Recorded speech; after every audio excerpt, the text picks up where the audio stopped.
সোনা সবাই চায়, সবাই জমায়, প্রত্যেক দেশ থেকে শুরু করে সব কটা সংসার পর্যন্ত। দেশগুলো নিজের ফিনান্সিয়াল স্টেটাস স্ট্রং করার জন্য প্রচুর সোনায় ইনভেস্ট করে। আর ভারতও পিছিয়ে নেই। এখন সারা পৃথিবীর সবচেয়ে বেশি সোনা কিনেছে।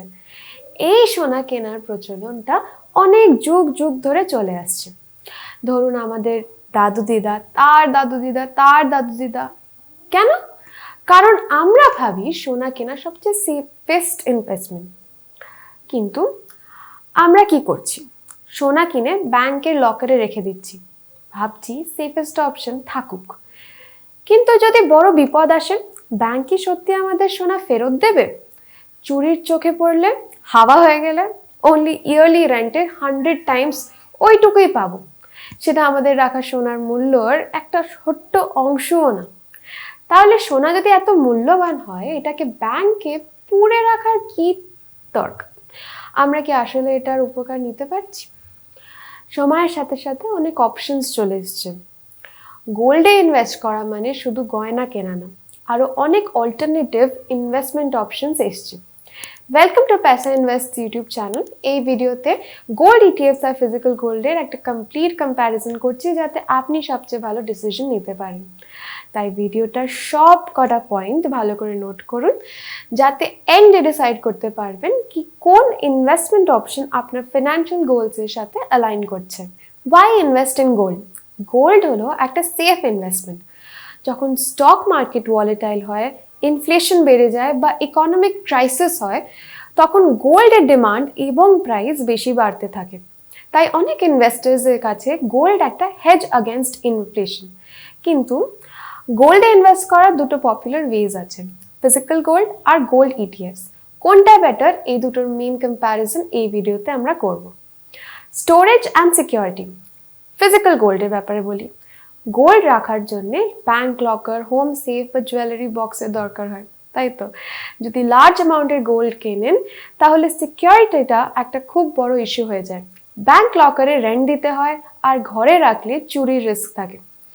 ওইদিকে গোল্ড ইটিএফসে ওর ক্ষেত্রে কোনো ফিজিক্যাল স্টোরেজের দরকার হয় না। আপনার স্টকসের মতন এই ইনভেস্টমেন্ট থাকবে ডিজিটাল ফর্মে, যেটা এক্সচেঞ্জ ট্রেডেড ফান্ডের মাধ্যমে ম্যানেজ করা হয়। কোনটা বেটার? যদি পার্সোনাল ইউজের জন্য হয়, তাহলে ফিজিক্যাল গোল্ডের অপশন বেটার। কিন্তু যদি ইনভেস্টমেন্ট অ্যান্ড সিকিউরিটি প্রায়োরিটি হয়, তাহলে ইটিএফ বেশি কনভিনিয়েন্ট। দেন আমরা আসছি লিকুইডিটি, কত তাড়াতাড়ি সেল করা যায়। ফিজিক্যাল গোল্ড সেল করতে গেলে একটা চ্যালেঞ্জ হয়। জুয়েলারির কাছে গিয়ে পিওরিটি চেক, ওয়েট ভেরিফাই আর মার্কেট প্রাইস ম্যাচ করার ঝামেলা আছে। ওপর থেকে মেকিং চার্জ আর ওয়েস্টেজের জন্য ফুল ভ্যালিও পাওয়া যায় না। গোল্ড ইটিএফস ইজিলি স্টক মার্কেটে ট্রেড হয়। যদি আপনি ডিসাইড করলেন সকালে উঠে কি 10টার সময় সেল করবেন, 10টাতেই আপনি সেল করতে পারবেন মার্কেট প্রাইসে। কোনো প্রাইস কাট, মেকিং চার্জ বা ভেরিফিকেশনের ঝামেলা নেই। তাহলে কোনটা বেটার? যদি ফাস্ট আর হ্যাসেল ফ্রি সেলিং প্রায়োরিটি হয়, তাহলে ETF better. Then we come to cost and charges. Physical gold jewellery বা কয়েন কিনলে মেকিং চার্জ, জিএসটি আর ওয়েস্টেজ চার্জেস লাগে, যেটা আমরা এক্ষুনি ডিসকাস করলাম। যদি জুয়েলারি কিনছেন, তাহলে মেকিং চার্জ 8%-এর 5%ও হতে পারে। এই খরচটা সেল করার সময় ফেরত পাওয়া যায় না। গোল্ড ইটিএফস এর কথা বলি। গোল্ড ইটিএফ এ শুধু একটা small brokerage charge and fund management fee দিতে হয়। মেকিং চার্জ বা ওয়েস্টেজের কোনো ব্যাপারই নেই। তাহলে কোনটা বেটার? যদি জুয়েলারি অ্যান্ড কালচারাল পারপাস হয়, তাহলে ফিজিক্যাল গোল্ড কেনা উচিত, কিন্তু এক্সট্রা কস্ট বিয়ার করতে হবে। কিন্তু যদি পিওর ইনভেস্টমেন্টের জন্য আপনি গোল্ড কিনতে চান, তাহলে ইটিএফ আপনার জন্য বেশি কনভিনিয়েন্ট হবে। Next, transparency and pricing. Market price change হলেও জুয়েলারির রেট আলাদা হতে পারে। প্রাইসটা সিটি, জুয়েলার আর মেকিং চার্জের উপর ডিপেন্ড করে। কিন্তু অন্যদিকে গোল্ড ইটিএফ স্টক এক্সচেঞ্জের রিয়েল টাইম গোল্ড প্রাইসের সাথে লিঙ্কড। আপনি যে প্রাইস দেখছেন, সেই প্রাইসেই বাই বা সেল করতে পারবেন। তাহলে যদি fair pricing and transparency priority হয়, তাহলে ইটিএফ বেটার। কিন্তু যদি কাস্টমাইজ ডিজাইন বা পার্সোনাল ইউজ হয়, তাহলে physical gold is better. Next, flexibility. Physical gold minimum 1 গ্রাম থেকে স্টার্ট হয়, যেটা অনেক সময় এক্সপেন্সিভ হয়।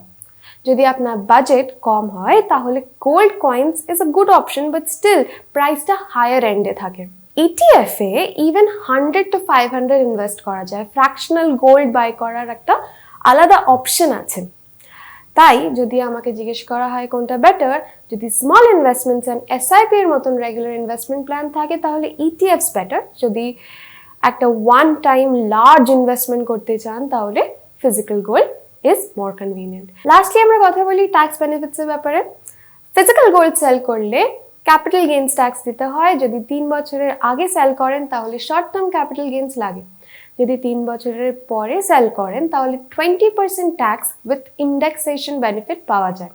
গোল্ড ইটিএফও same capital gains tax structure follow করে, কিন্তু ইটিএফসে ইন্ডেক্সেশন বেনিফিট আরও ইজি আর বাইং অ্যান্ড সেলিং এর ক্যালকুলেশন ভীষণ স্ট্রেট ফরওয়ার্ড। কোনটা বেটার? ট্যাক্সেশনে বিশেষ কিছু ডিফারেন্স নেই, কিন্তু ইটিএফে জিএসটি অ্যাট্রাক্ট করে না আর তাই ওভারঅল কস্টটা অনেকটা কম পড়ে। So which one is better for you? আপনার জন্য কোনটা বেস্ট? যদি পার্সোনাল ইউজ, গিফটিং বা কালচারাল রিজনস হয় তাহলে ফিজিক্যাল গোল্ড ইজ বেটার। কিন্তু যদি ইনভেস্টমেন্টের জন্য আপনি গোল্ড কিনছেন আর লিকুইডিটি, সিকিউরিটি আর লোয়ার কস্ট প্রায়োরিটি হয় তাহলে gold ETFs is the better choice. আশা করছি আপনি পুরো পিকচারটা পেয়ে গেছেন। কোনো প্রশ্ন থাকলে নিশ্চয়ই কমেন্ট বক্সে জানাবেন, আর লাইক, শেয়ার আর সাবস্ক্রাইব করতে ভুলবেন না। দেখা হচ্ছে নেক্সট ভিডিওতে।